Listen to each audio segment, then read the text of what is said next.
Hello everyone, welcome to Engineering One YouTube channel. So in this video, I will discuss a KTU previous year questions from Engineering Mathematics 1, and these questions asked in a KTU 2023-24 first semester exam. So in this video, I will discuss these 2 marks questions. Okay, so the first question is find the product and sum of the eigenvalues for this given matrix A. तो यहाँ पे आपको एक matrix A दिया गया है और ये जो मैट्रिक्स ए है आपका ये 2x2 का मैट्रिक्स है। इसके लिए आपको क्या फाइंड करना है, इसके लिए आपको sum and product of the eigenvalues find करना है। ठीक है ना, तो कैसे फाइंड करोगे। अब यहाँ पे देखो क्या है, जब भी आपका इस तरह से सम और प्रोडक्ट पूछा जाए 2 मार्क्स का क्वेश्चन हो तो ऐसा नहीं करना कि आपको कैरेक्टरिस्टिक इक्वेशन लिख के उसके आइगन वैल्यूज फाइंड करनी है फिर उसका सम और प्रोडक्ट फाइंड करना। आपको डायरेक्टली फार्मूला अप्लाई करना है जो कि आप लोगों ने पढ़ा होगा। क्या जो आपका प्रोडक्ट होता है आइगन वैल्यूज का किसी भी मैट्रिक्स के लिए, चाहे वो मैट्रिक्स आपका 2x2 का हो या 3x3 का हो, सभी के लिए फार्मूला वैलिड होता है। Product of eigenvalues is nothing but the determinant of the matrix A, right, determinant of the matrix A, right. अब ये 2x2 का डिटर्मिनेंट है, मैट्रिक्स है, तो यहाँ पे डिटर्मिनेंट कैसे निकाल सकते हो, सिंपली 8 × 2 माइनस 2 × -4, राइट, 2 × -4, राइट। तो यहाँ से कितना आ जाएगा, ये 8 × 2 दैट इज 16 और ये माइनस माइनस प्लस हो जाएगा, 2 × 4 8, तो यहाँ से आपका आ जाएगा दैट इज 24, 16 + 8 24। तो यहाँ पे प्रोडक्ट ऑफ आइगन वैल्यूज कितना हो गया है, product of eigenvalues is 24। This is the first answer. और हमसे क्या पूछा है, sum of the eigen values भी हमसे पूछा हुआ है, तो सम कैसे निकालोगे, सम के लिए भी आपको फार्मूला मालूम होगा। Sum of eigenvalues is nothing but the sum of the elements present in the principal diagonal. Okay, so this is the principal diagonal. इसमें जो भी एलिमेंट्स हैं इन सभी का क्या होता है, सम होता है। तो ये क्या होता है, sum of elements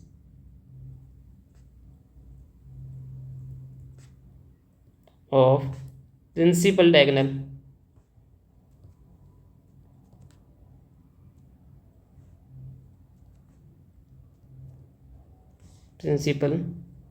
diagonal okay, तो कितना हो जाएगा, एक एलिमेंट है 8, एक है 2, तो 8 + 2 कितना हो जाएगा, 10 हो जाएगा। ठीक है, अब जो सम ऑफ डायगोनल एलिमेंट जो ये होता है इसको हम ट्रेस ऑफ मैट्रिक्स ए भी बोलते हैं। क्या बोलते हैं, ट्रेस ऑफ मैट्रिक्स ए भी बोलते हैं। ट्रेस ऑफ मैट्रिक्स अगर फाइंड करने के लिए एग्जाम में आ जाए तो इसका मतलब भी क्या है, आपके जो भी प्रिंसिपल डायगोनल एलिमेंट हैं इनको आपको क्या कर देना है, ऐड कर देना है, राइट। सो इस टाइप से जब भी आपसे प्रोडक्ट और सम पूछा जाए आइगन वैल्यूज का, डायरेक्टली आपको ये फार्मूले लगा देने हैं और इनकी वैल्यूज फाइंड कर लेनी है। ठीक, चलिए सेकंड क्वेश्चन देखते हैं 2 मार्क्स का। यहाँ पे पूछा गया है प्रूव दैट, आपको प्रूव करना है इसमें। ठीक है, क्या प्रूव करना है, यहाँ पे आपको एक वेक्टर गिवन है, ए वेक्टर, ठीक है ना, और यहाँ पे तीनों ही कंपोनेंट प्रेजेंट हैं, आई का भी प्रेजेंट है, जे का भी प्रेजेंट है, के का भी प्रेजेंट है। और यहाँ पे आपको प्रूव करना है कि क्या ये जो वेक्टर ए गिवन है क्या ये रोटेशनल है या नहीं है। ठीक है ना, तो आपको पता है, हमको क्या पता है कि अगर आपको इर्रोटेशनल कोई वेक्टर दिया गया है, वो इर्रोटेशनल है, उसके लिए एक कंडीशन होती है। अगर वो कंडीशन 0 हो जाए तो उसको हम क्या बोलते हैं, इर्रोटेशनल। और वो कंडीशन क्या होती है, कर्ल पे अप्लाई करते हैं कि जो भी आपका गिवन वेक्टर है अगर उसका कर्ल फाइंड कर रहे हो, अगर वो कर्ल की वैल्यू 0 आ जाती है then the given vector A is irrotational. तो यानी कि हमको क्या फाइंड करना पड़ेगा, हमको कर्ल फाइंड करना पड़ेगा।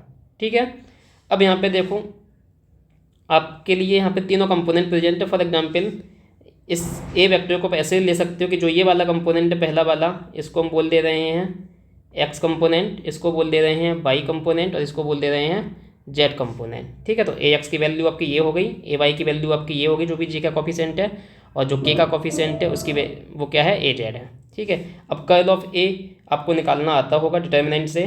कैसे निकालते हैं इसको, कर्ल ऑफ ए की हम बात कर रहे हैं, ये आपको 0 प्रूव करना है। अगर ये 0 आ जाता है तो आपका रोटेशनल मैट्रिक्स है। ठीक है, यानी कि सबसे पहले हम क्या फाइंड करेंगे, कर्ल ऑफ ए फाइंड करेंगे। तो कर्ल ऑफ ए फाइंड करने के लिए curl of A vector is simply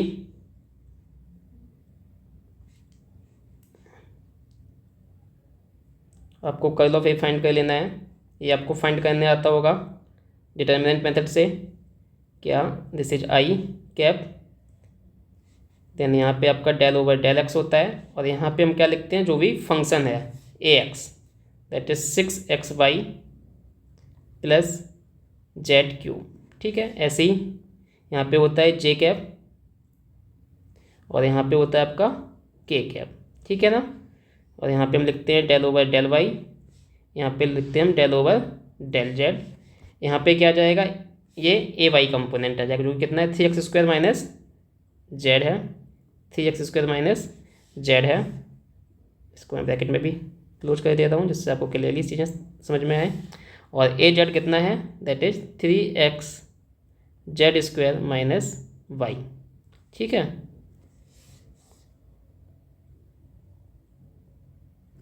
तो बस इसका आपको क्या फाइंड कर लेना है, ये वैल्यू फाइंड कर लेनी है। और अगर ये कर्ल ऑफ ए की वैल्यू 0 आ जाएगी तो आपका जो गिवन वेक्टर है वो इरोटेशनल हो जाएगा। ठीक है, तो अब यहाँ से कैसे फाइंड करोगे इसको, अब यहाँ पे आपको क्या करना है, जब भी आप कर्ल फाइंड करते हो तो क्या करते हो, आई के लिए जो कंपोनेंट लिखोगे तो इसको छोड़ दोगे फर्स्ट कॉलम को और फर्स्ट रो को, यहाँ से आप डिटर्मिनेंट फाइंड कर लोगे, इसका इससे ले लोगे, देन माइनस करके ये फाइंड कर लोगे। ठीक है ना, तो इसी रूल को मैं अप्लाई कर रहे हैं। क्या, आई कैप इसके साथ में जो आएगा वो क्या आएगा, इसको इसके साथ लेंगे। ठीक है ना, तो यानी कि इसका आपको डेरिवेटिव ले लेना है किसके रिस्पेक्ट में, बाई के रिस्पेक्ट में। ठीक है, तो ये पार्शियल डेरिवेटिव, इसका मतलब क्या है, जब इस फंक्शन का आप डेरिवेटिव ले रहे हो वाई के रिस्पेक्ट में तो other variable as a constant treat करोगे, यानी कि एक्स और जेड कैसे ट्रीट होगा, एज ए कांस्टेंट ट्रीट होगा। तो यहाँ पे इसका डेरिवेटिव क्या आ जाएगा बाई के रिस्पेक्ट में, तो देखो यहाँ पे 3xy² का डेरिवेटिव क्या होगा, 0 हो जाएगा बाई के रिस्पेक्ट में, और इस माइनस वाई का डेरिवेटिव कितना हो जाएगा, -1 हो जाएगा। ठीक है ना,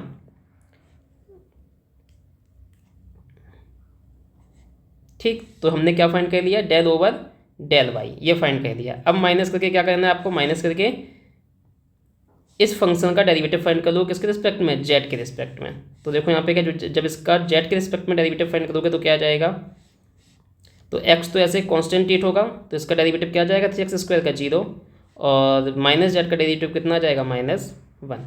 तो इस तरह से आपने आई कैप का जो कंपोनेंट है वो फाइंड कर लिया है। देन जे कैप का कंपोनेंट फाइंड करोगे, तो अब यहाँ पे जे कैप का कंपोनेंट कैसे फाइंड करते हो आप लोग, इसके लिए तरीका क्या होता है, इस सेकंड कॉलम को एलिमिनेट कर दो और यहाँ से फर्स्ट रो, इस x del over del x minus del over del z इस फंक्शन के साथ ले लो। ठीक है ना,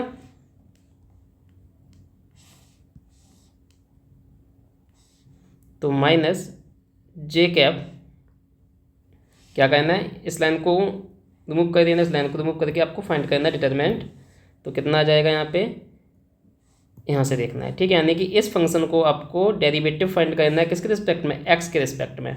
ठीक है, तो यहाँ से आपका क्या हो जाएगा, जब एक्स के रिस्पेक्ट में इसका डेरिवेटिव लोगे तो यहाँ पे वाई और z as a constant treat होगा, तो यहाँ पे 3x² का डेरिवेटिव कितना आ जाएगा, सिर्फ एक्स का डेरिवेटिव क्या हो जाएगा, 1 हो जाएगा, और 3z² आपका एज इट इज बना रहेगा, और y as a constant treat होगा तो उसका डेरिवेटिव कितना होगा, 0 हो जाएगा।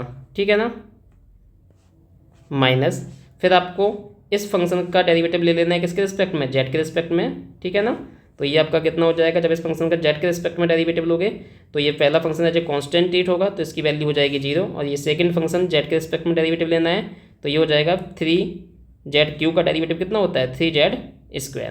ठीक है, तो ये हो गया है। ऐसे ही आपको इस के के लिए के का कंपोनेंट फाइंड करना है, तो के का कंपोनेंट कैसे फाइंड करोगे, थर्ड कॉलम हटा दोगे और ये अब आपका इसका डिटर्मिनेंट आपको फाइंड कर लेना है। ठीक है ना, तो यहाँ पे इसका डिटर्मिनेंट क्या हो जाएगा, डेल ओवर डेल एक्स, इस फंक्शन का डेरिवेटिव फाइंड कर लेना है एक्स के रिस्पेक्ट में, माइनस इस फंक्शन का बाई के रिस्पेक्ट में डेरिवेटिव फाइंड कर लेना है। सही है, तो हम कर लेते हैं फाइंड, इधर ही लिख देते हैं प्लस के कैप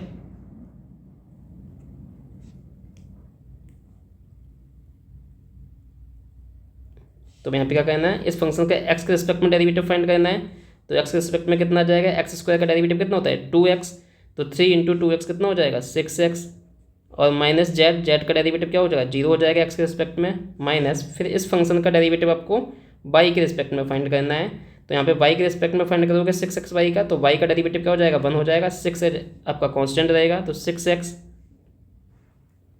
ठीक है, प्लस जेड क्यूब क्या है, ये आपका कांस्टेंट होगा y के रिस्पेक्ट में, तो इसका डेरिवेटिव क्या हो जाएगा जीरो हो जाएगा।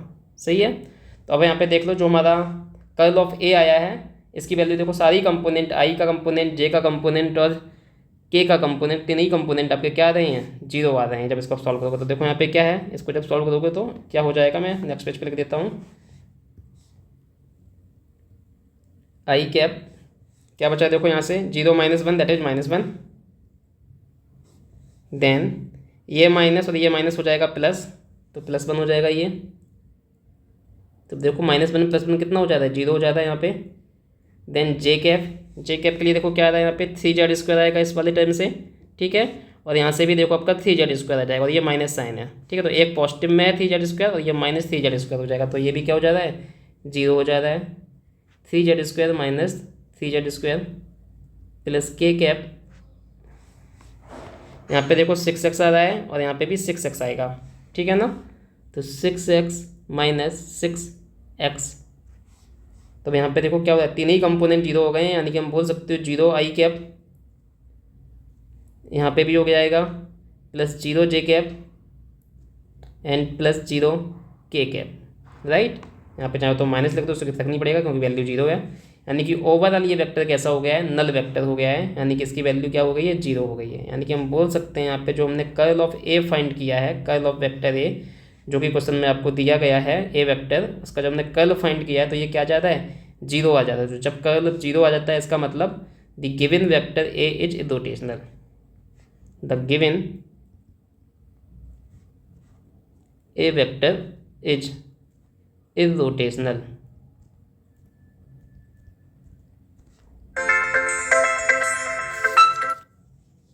राइट।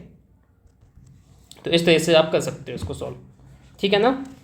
बस आपको कर्ल फाइंड करना है। सो दिस इज द आंसर, यानी कि आपने प्रूव्ड कर लिया है। दिस इज, इसी को आपको प्रूव करना था, प्रूव दैट, यानी कि हैंस प्रूव्ड,